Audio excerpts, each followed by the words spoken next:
এবার ভিয়েতনামের তাণ্ডব চলছে। টাইফুন উইভের ঘূর্ণিঝড়ের কারণে আতঙ্কিত হয়ে পড়েছেন সেখানকার স্থানীয় লোকজন। প্রবল বৃষ্টিপাত আর কালো মেঘে এক ভয়াবহ পরিস্থিতি বিরাজ করছে ভিয়েতনামে। আল জাজিরা তথ্যমতে ভিয়েতনামের উত্তরের উপকূলবর্তী অঞ্চলে টাইফুন হুইফা বিপর্যয় সৃষ্টি করতে পারে বলে আশঙ্কা করা হচ্ছে। এদিকে ঘূর্ণিঝড়ের প্রভাবে ২১ জুলাই ফিলিপাইনে প্রবল বৃষ্টিপাত ও বন্যা দেখা দেয়। এ সময় অন্তত ৫ জন নিহত হন, বাস্তুচ্যুত হন ১০০,০০০ মানুষ। প্রবল বৃষ্টিতে উপচে পড়ে মার্কিনা নদীর পানি। ফলে ম্যানিলা এবং আশেপাশের এলাকাগুলোতে স্কুল ও সরকারি অফিস বন্ধ রাখা হয়। এর আগে ঘূর্ণিঝড় উইফার তাণ্ডবে হংকং জুড়ে নেমে আসে ভয়াবহ বিপর্যয়। ঘূর্ণিঝড়টির প্রভাবে কালো মেঘে ঠেকে যায় আকাশ। শহর জুড়ে ছড়িয়ে পড়ে ভয়াবহ অস্থিরতা। রবিবার ২০ জুলাই জারি করা হয়েছিল ঘূর্ণিঝড়ের সর্বোচ্চ সতর্কতা।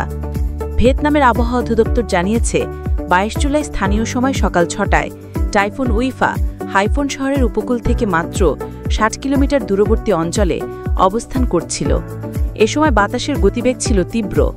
এদিকে ঘূর্ণিঝড়টি ভিয়েতনামের রাজধানী হানই, হুইন এবং নিনবিন প্রদেশে ২২ জুলাই রাতে আঘাত হানতে পারে বলে পূর্বাভাস দেওয়া হয়েছে। এ সময় ৫০০ মিলিমিটার পর্যন্ত বৃষ্টিপাত হতে পারে বলে আশঙ্কা করা হচ্ছে। এছাড়া বিপজ্জনক ভূমিধস ও ব্যাপক বন্যাও দেখা দিতে পারে।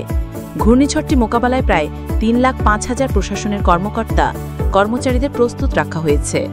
প্রবল বৃষ্টিতে ম্যানিলার জীবনযাত্রা প্রায় থমকে গেছে। মাইকিনা নদী তীরবর্তী অঞ্চলে বসবাসকারী ২৩,০০০-এর বেশি মানুষকে নিরাপদ স্থানে সরিয়ে নেওয়া হয়েছে। এছাড়া কেজন এবং কালোকান শহর থেকে আরও ২৫,০০০ মানুষকে নিরাপদ স্থানে স্থানান্তর করা হয়েছে। এদিকে কালো ওখানে সেতু পার হওয়ার সময় একজন বৃদ্ধা নারী এবং তার চালক তীব্র স্রোতের তোড়ে পানিতে ভেসে গেছেন। জানা যায় এখনও তাদের খুঁজে পাওয়া যায়নি।